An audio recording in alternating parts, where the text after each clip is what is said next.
Our speaker this evening, New Jersey born and Arizona raised, Gaye Lyn is an Arizona State University graduate. Her marketing degree launched a 40-year career in banking, civil engineering, event staging, consulting, and 18 years in corporate aviation. Gaye Lyn held marketing and business development positions with Aero Services International, 21 and FBO Network, Garrett General Aviation Services with NetJets in Ohio and Switzerland. And she sold piston and turboprop aircraft for Beechcraft at Teterboro and multi-million-dollar jets for Gulfstream in Long Beach, California. Claiming a gypsy in her soul, she has lived and traveled around the globe. Now Gaye Lyn makes her way across country in a 24-foot RV named Gracie as she continues to research and make occasional presentations about Veterans Air Express. When she's not on the road, she lives in Santa Fe, New Mexico with her husband, Harry Pollitt, a retired Air Force air traffic controller and glass art sculptor. Gaye Lyn also manages their two websites, hers for Veterans Air and Harry's for the glass art. Please welcome our friend this evening, Miss Gaye Lyn Gravely.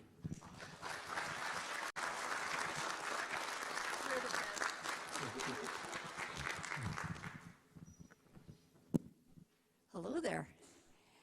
Is this on? It is on. Good. Since some of you have been to these evenings before, you can imagine how honored I feel. This is quite an event for me to be able to share the story.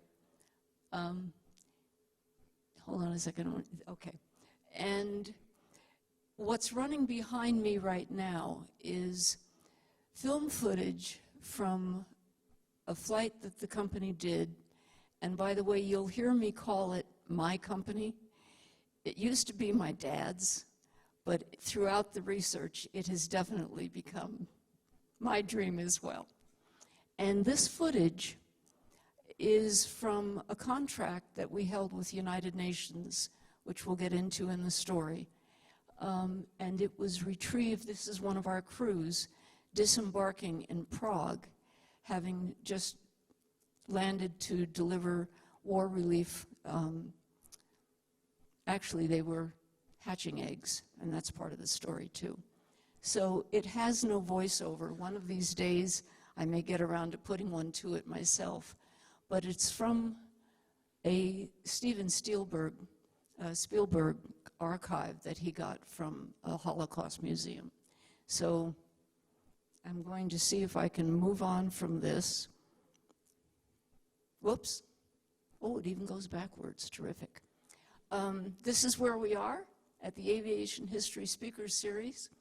Some of you might recognize that blue logo. It's not a flag. I took a picture of one of the sweatshirts on the store online because I liked the picture and I wanted a logo for the university. Jerry, even though you've been impeached, he's the man that puts this program together, and I'm the one that asked for Steve to introduce me since we knew each other. So it's all in good faith. And Calissa Spooner is the young woman who is Jerry's administrative assistant, and much to his disappointment, she's graduating this year, and she is fantastic. Hi. We haven't met yet, but we've had lots of correspondence, and thank you, Calissa. Lovely to meet you. So I'm calling this the Audacious Dreamers. The first dreamer started out to be my dad, but the longer I got into the research, I realized that everyone that was part of the dream were almost as audacious as he was. So what I've got for you tonight is a work in progress. I'll briefly touch on the Non-Sked era, talk about my dad, his background and his people, the concept of the airline, the aircraft we flew. You got that we, right? We flew those airplanes. Some of the mysteries, information that I'm still trying to either figure out or find. The people, because they're core to the whole story. Some videos, their accomplishments and intentions, and the end of the story. This is a slide of everything I knew when I started this research. And I kid you not. Certainly I'd never heard of the expression non-sked. Actually, I'm not sure my dad had either by the time he got involved. I don't know that the lingo was being used at that point. But I had a clipping from an article, Air Transport magazine in 1946, that my dad had given me many years ago, or years prior, and that's really all I knew. So we're going to start with the skeds, meaning scheduled, because I learned something very recently, and I promise you this is the most complex chart you'll see, and I don't expect you to read it. What I want you to let me see if I can get my pointer to work. Look at the dates, 1925, 1930. The scheduled airlines, the majors as they're referred to, were already either in their infancy, you recognize the names United, Eastern, TWA, and American, or they were in process of acquiring various other airlines to become who they ultimately became. I didn't realize that our airlines existed that far back. So that adds a certain quality to the story of the skeds versus the non-skeds. And where that arrow just landed says Embry-Riddle, because Embry-Riddle also had I guess it was cargo. I don't know that they were flying passengers, but one of my dad's men flew for Embry-Riddle after he flew for us, which I found out in the process of my. Now this didn't come in the way it was supposed to. I'm going to tell you the main characters in the non-sked story. The U.S. government and the Civil Aeronautics Board, which was formed in 1940. That's fun. The U.S. major airlines, and the third element were an unknown number of GIs who came back from the Second World War having learned something about aviation in the process. And when they came back home, I've come to term this the perfect storm. I'm going to come over here because I've got an audience here that's hidden behind the podium. From that blank sheet that I showed you, I began to accumulate sort of my own sense of things, and I'm on both sides of the story. My dad's airline was a non-sked airline, but I want to be fair to the government and how this whole thing came about. So here we go. The majors couldn't hire all the vets that were coming back from Second World War who had found aviation and decided they wanted to make a living out of it. So the vets started their own air carriers and cargo airlines, passenger service and cargo. The government helped at first. They made airplanes available at very attractive prices given the condition and the strength of the airplanes. But they restricted the airlines to not having schedules and not flying regular routes. Thus came the name non-sked, non-schedule. And as the non-skeds got good, and got good faster than anybody expected they could, they made both the government and the majors nervous. Now, part of this story is that, and you'll see some of it as I continue, but the non-scheduled airlines were going into markets that the majors really weren't covering, or if they were covering it, they were only doing a minuscule amount. So they were really opening up aviation opportunities, but it still made the schedules nervous because they were in their infancy stages as well. Despite the fact that they were organizing in 1930, well before Second World War, they really weren't coming into their own until after the war, and that was when the young upstarts showed up and started asking for permission to start their own service. So to me, that's the perfect storm. This is Saunie Gravely, my dad. And he was not a flyer in the war or even during the time that he ran the airline. He had been a gunnery instructor in Second World War. And he's sitting in the cockpit. That's a cigar in his hand. Because that airplane, you recognize the name? It's named after me. And that was the first DC-3 that the company flew. So I'm going to introduce you a little bit to my dad to give you a sense of how this organization came about. My father's from West Virginia, fabulous with animals, very creative, very persistent. That rifle that he's leaning on, he taught me to shoot many years later, same one. This is my mom, Lydia Amadio Gravely.